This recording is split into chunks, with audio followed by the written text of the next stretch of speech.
Hi, I'm Pastor David with Declaration Church, and I have a question for you. Have you ever looked at what athletes or entertainers make, or how much money some of the wealthiest people in the world have or bring in on a regular basis, and just been absolutely floored by it?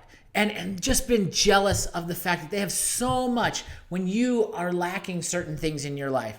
Have you ever looked at what an athlete is making in his new contract or her new contract and thought, wow, how can they make that much money just to play a game? Or looked at how much somebody is making for the latest blockbuster movie and thought, man, just to pretend to be someone else, they make that much. And here I am, and I only make this much to do this level of labor, this hard work. If you do, and if you have, you're not alone. That's really common. We do it a lot in our society. In fact, we don't even have to see those kinds of things to start to get jealous or to start to really imagine what it would be like if we had that kind of income coming into our lives and to begin to dream and desire more. In fact, sometimes it's just as simple as turning to our neighbor at the office and seeing that they just got the latest new phone. And then all of a sudden we look at our 2 or 3-year-old phone, or maybe even the one we just got last year, and think, man, this old thing, and we want to just replace it and get rid of it and get something new. Maybe you look in the parking lot and you see somebody's new car. Maybe you see the neighbor across the street and they just bought the house that is just a little bit bigger than yours.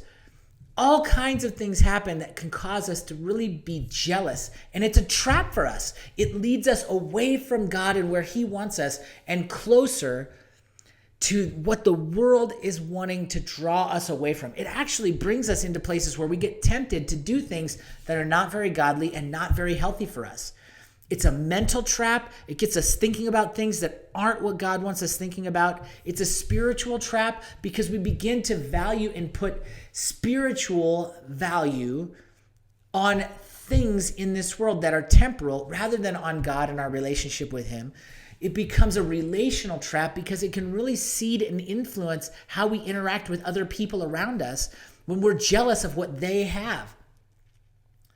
And it becomes a big hurdle for us. It can even cause emotional stress and strain in our lives when we start to focus on what we don't have and what others do have in comparison to us. Comparing yourself and your level of income or wealth or status to anyone else oftentimes leads you or me to a really bad place. When I start to think that way, when I start to look around and think, man, I really wish I had, or I really want, or gosh, why can't I? Those things lead me to very negative places.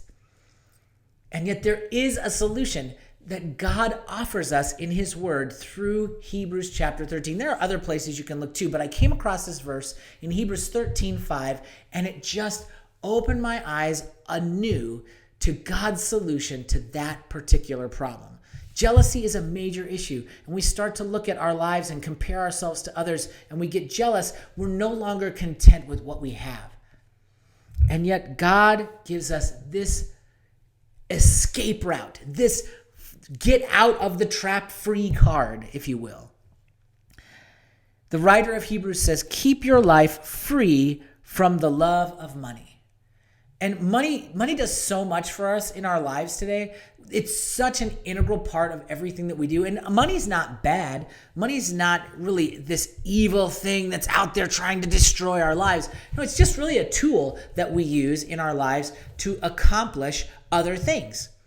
You know, it's something that we have that we use to acquire shelter and clothing and food and other things that we need and things that we want. But it can also be a tool to influence others and to begin to gain status. And when we start to look at what it can do for us, we can begin to value money more highly than we should and start to look at it less like a tool and honestly, maybe a little bit more like a god.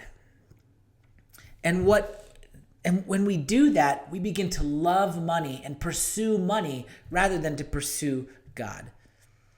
And so the writer of Hebrews says, keep your life free from the love of money. In another part of the Bible, it says actually that the love of money is the root of all kinds of evil.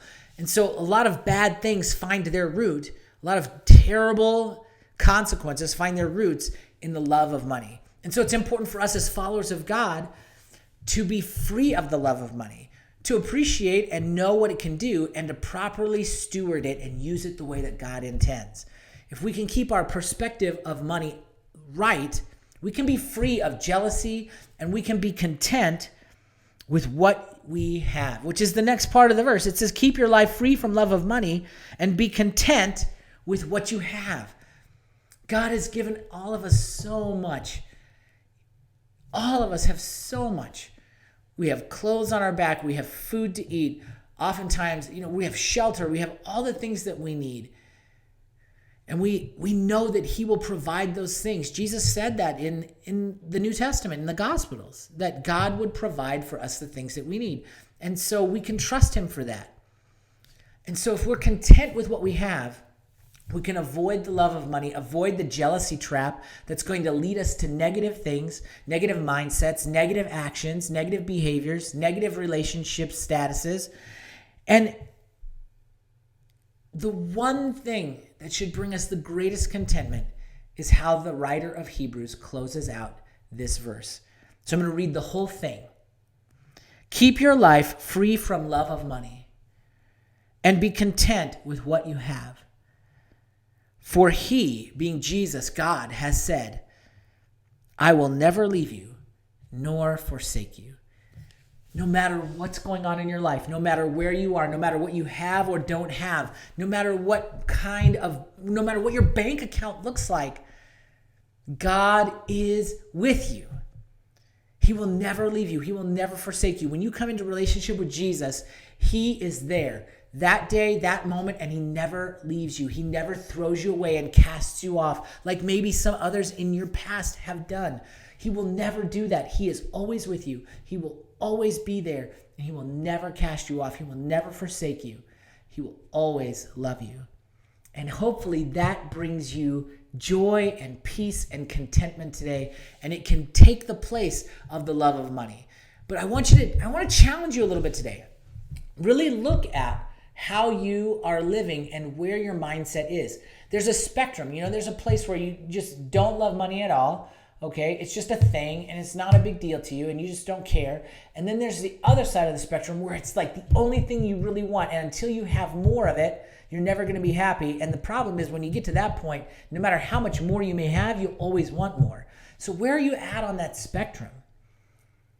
Where are you at on that spectrum? Evaluate that. Really come to an honest understanding of that and ask God for wisdom as you do, so that he can direct you to a place where you can be content with what you have and free of that love of money. And be encouraged today. Be encouraged that God is with you. He will never leave you. He will never forsake you. He loves you, and he always will.